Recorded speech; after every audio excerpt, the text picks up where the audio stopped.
வாங்க இன்றைக்கி சூப்பரான டேஸ்டியான ஒரு குழம்பு செஞ்சிடலாமா? என்னடா நேமே சொல்லாமல் குழம்பு செஞ்சிடலாமே சொல்கிறாளே அப்படின்னு பார்க்குறீங்களா? நான் செய்ய தொடங்கினது என்னவோ முருங்கைக்காய் குழம்பு தான். ஆனால் வந்தது முருங்கைக்காய் குழம்புல, அதனால தான் கடைசியாக நான் நேம் சொல்கிறேன். இதை ஃபஸ்ட் நம்ம எப்படி செய்யலாம் சொல்லி பார்த்துடலாமா? அதுக்கு ஃபஸ்ட்டு ஒரு பேன் எடுத்துக்கோங்க. பேனில் தண்ணி ஊற்றி அது கூடவே உருளைக்கிழங்கு, முருங்கைக்காவை சென்டரில் கீறி நல்லா வேக வச்சு எடுத்துக்கோங்க. அதுக்கப்புறம் ஒரு மிக்ஸி ஜாரில் தேங்காய், சின்ன வெங்காயம், ஜீரகத்தூள், மஞ்சள் இவ்வளோத்தையும் சேர்த்து நல்லா பேஸ்ட்டாக அரைச்சி எடுத்துட்டு, கொஞ்சோண்டு தேவையான அளவுக்கு கொத்தமல்லி, ஜாஸ்தியாக சேர்த்துறாதீங்க, கொஞ்சமாக அந்த கொத்தமல்லி ஆட் பண்ணி அதையுமே நல்லா பேஸ்ட்டாக அரைச்சி எடுத்துகிட்டு ஒரு பேன் எடுத்துக்கோங்க. பேன் சூடானதும் ஆயில் சேர்த்து, ஆயில் நல்லா சூடானதுமே கடுகு ஆட் பண்ணி, கடுகு நல்லா பொரிஞ்சு வந்ததும் பெரிய வெங்காயம் ஆட் பண்ணி அதையும் நல்லா வதக்கிட்டு, அது கூடவே கருவேப்பிலை ப்ளஸ் பச்சை மிளகாவை கீரி ஆட் பண்ணி நல்லா மிக்ஸ் பண்ணிக்கோங்க.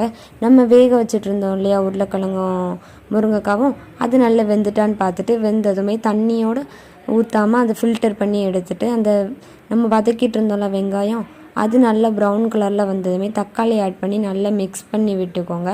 அந்த தக்காளியிலேருந்து எண்ணெய் பிரிஞ்சு வந்ததுமே முருங்கைக்காய் நம்ம ஃபில்டர் பண்ணி எடுத்து வச்சுருக்கோம் இல்லையா உருளைக்கிழங்கு முருங்கைக்காவையும், அதை அப்படியே இது கூட ஆட் பண்ணி நல்லா மிக்ஸ் பண்ணி விட்டுக்கோங்க. அதுக்கப்புறம் நம்ம அரைச்சி வச்சுருந்தோம் இல்லையா பேஸ்ட்டு, அதையுமே இந்த முருங்கைக்காய் கூட ஆட் பண்ணி நல்லா மிக்ஸ் பண்ணி விட்டுக்கோங்க. மிக்ஸ் பண்ணி விட்டுட்டு நான் டேஸ்ட் பண்ணி பார்க்கும்போது என்ன ஆச்சுன்னா, கொத்தமல்லி ஜாஸ்தி ஆயிடுச்சு. என்னடா பண்ணுறது, கொத்தமல்லி ஜாஸ்தி ஆயிடுச்சு அப்படின்னு நினைக்கும்போது தான் அப்போ தான் கண்ணு முன்னாடி தெய்வம் மாதிரி சாம்பார் பொடியும் குழம்பு மசாலாவும் கண்ணுக்கு தெரிஞ்சது.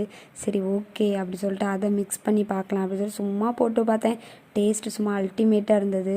நானும் சரி ஓகே இது இப்படியே மேனேஜ் பண்ணிடலாம் அப்படின்னு சொல்லிட்டு நல்லா தேவையான அளவுக்கு சால்ட்டு சேர்த்து நல்லா மிக்ஸ் பண்ணி விட்டு கொதிக்க விடுங்க. புளி கொஞ்சமாக ஆட் பண்ணிக்கோங்க. நம்ம தக்காளி இந்த மசாலா இது எல்லாமே ஆட் பண்ணியிருக்கனால நீங்கள் ஜாஸ்தியாக புளி ஆட் பண்ணும்போது என்ன ஆகும்னா ரொம்ப புளிப்பு கொடுத்துரும். அதனால் நீங்கள் கொஞ்சமாக புளி ஆட் பண்ணி நல்லா கொதிக்க விட்டு எடுத்திங்கன்னா சூப்பரான ஒரு முருங்கைக்காய் மிக்சிங் மசாலா குழம்பு ரெடி. நீங்கள் ஏதாட்டும் மிஸ்டேக் பண்ணிங்கன்னா இந்த மாதிரி ட்ரை பண்ணி பார்த்துட்டு எப்படி இருக்குன்னு சொல்லிட்டு கமெண்ட் பண்ணுங்கள். அப்புறம் குழம்புக்கு பேர் எப்படி இருக்குன்னு சொல்லிட்டு கமெண்ட் பண்ணுங்கள். தேங்க்யூ.